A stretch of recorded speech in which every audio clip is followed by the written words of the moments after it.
Hey y'all, Assalamu alaikum. It's your brother Abdurrahman Murphy here with another video on behalf of Qalam Institute, How to Get Married. This series, inshallah, is meant to be a brief primer and introduction on this topic of getting married, particularly in the day and age in this society, in America or in the Western world in general, where marriage has become so difficult. So we'd like to sort of introduce this idea and answer some questions. So we've already talked about a few very important things in the previous videos.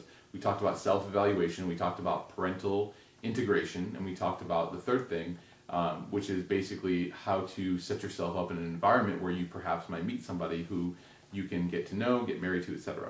Now we come to the fourth topic, which is how do I know that this is someone that I want to marry, or how do I find somebody, or what do I look for in somebody that is important for a future marriage. So we have a couple sort of precedents here from the Qur'an and from the Sunnah.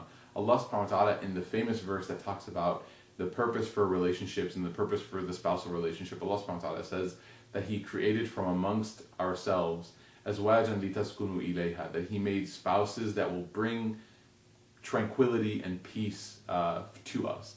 And then He says وَجَعَلَ بَيْنَكُمْ مَوَدَّةً وَرَحْمَةً. He says, and then we made between you this love, this compassion, and this mercy. So these are three characteristics now that Allah subhanahu wa ta'ala says are the ingredients of a successful marriage. So if we look at this pre-marriage, what we'd like to see, or what is ideal, is that a person is able to find somebody who evokes these three qualities in them and also shares these three qualities with them. So the first is that a person has sakina with that person, that when you're in the presence of that person, when you're talking to that person, when you're thinking of that person, they evoke a sense of tranquility in you. How do you test this? Well, when you have chaos in your life, let's say you're running late, everything's going wrong at work, etc., that this person is able to bring you down back to earth and give you that peace and relaxation, tranquility that you need and that you want, right? That stability, that sort of emotional homeostasis that you're looking for, this person is a key part to that.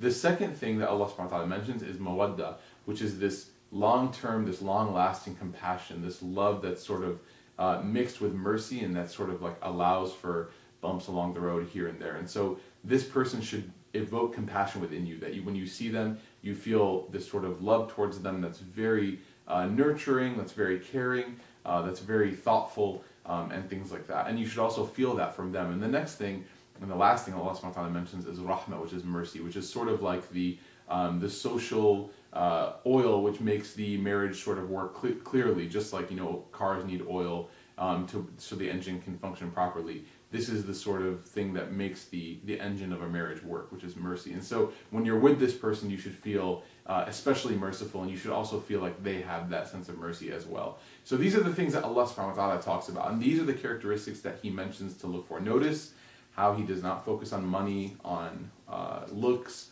on lineage, and things like that, right? These things, however, are mentioned by the Prophet Muhammad later in a hadith, where the Prophet Muhammad said that women are married for four reasons. He says beauty, he says their wealth, their lineage, and their deen. He's not saying, alayhi that you have to marry them for these reasons. He's stating a sociological reality. He's saying this is what happens. Then he gives the advice. He says, marry for deen, for piety, and you will be the winner, right? May Allah bless those who marry for piety. The idea is the Prophet ﷺ is giving us a guideline. He's saying, look, it's okay to look for these other things. That's absolutely normal. However, if these other things trump a person's iman and their spiritual state and how they affect you in faith, right? Because marriage is oftentimes, we forget that it's transactional, that this person is going to have an effect on your iman and you're going to have an effect on their iman. So if we forget about iman and forget about religion and only focus on beauty, wealth, and lineage, then we're doing ourselves a disservice for that marriage. So he's saying put the iman at the top level. Don't put iman at the bottom after everything else has been met. However, this does not mean that a person should skip their physical attraction, that they should skip their financial, considerations, and that they should also skip the family compatibility. These are things you have to look for. And my advice to everybody is that there's no magic solution for this.